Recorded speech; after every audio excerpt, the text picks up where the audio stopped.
봄부터 가을까지 웅덩이나 호수의 표면을 자세히 들여다보면 소금쟁이들이 엄청난 스피드를 자랑하며 수면 위를 질주하는 것을 볼 수 있습니다.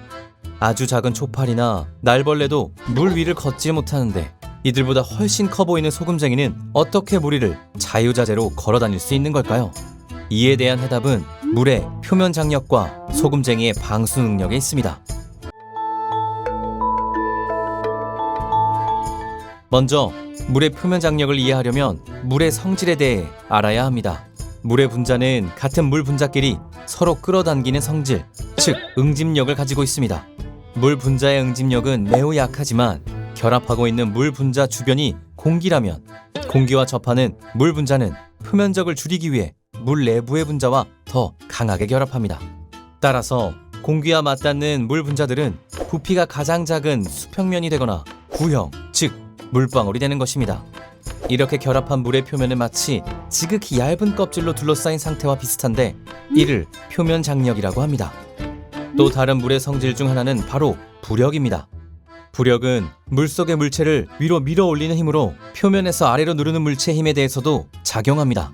즉, 소금쟁이의 발이 물에 닿게 되면 물의 표면은 발을 위로 밀어 올리는 힘인 부력과 물의 표면적을 줄이려는 표면 장력의 힘이 동시에 작용하는 것입니다. 소금쟁이는 물 위를 이동할 때 표면 장력을 파괴하지 않습니다. 소금쟁이는 6개의 다리를 넓게 펼쳐서 가벼운 체중을 더 분산시킵니다. 물의 표면에 미치는 압력을 극소화하고 부력의 작용을 극대화하기 위해서죠. 의외로 육식성인 소금쟁이는 물 위에서 자유롭게 떠 있다가 먹이를 발견하면 재빠르게 달려가 바늘대롱 같은 주둥이로 먹이를 찔러 체액을 흡입합니다. 소금쟁이가 얼마나 빠른지 구체적인 예를 들어보면 소금쟁이는 1초에 자기 몸 길의 약 100배가 되는 거리를 질주할 수 있습니다. 키가 170cm인 사람이 1초에 170m를 달리는 것과 비슷한 것이죠. 지구상에는 약 1700종의 소금쟁이가 살고 있습니다. 그 중에서는 바다에만 사는 바다 소금쟁이도 있죠. 소금쟁이의 작은 종은 길이가 2에서 12mm이며 큰 종은 12에서 25mm 정도 된다고 합니다. 북베트남과 남중국에 사는 최대 소금쟁이는 몸 길이가 36mm나 됩니다.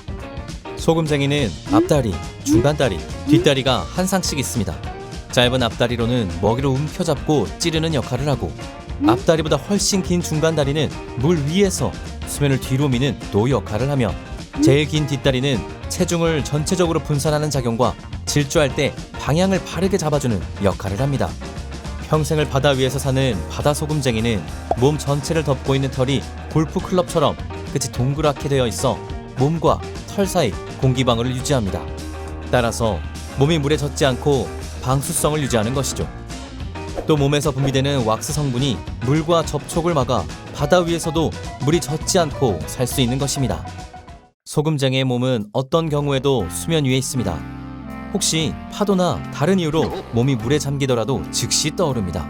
다리의 밀생한 털 사이에 지극히 작은 공기방울이 가득 잡혀 있기 때문에 공기의 부력으로 금방 떠오르는 것입니다.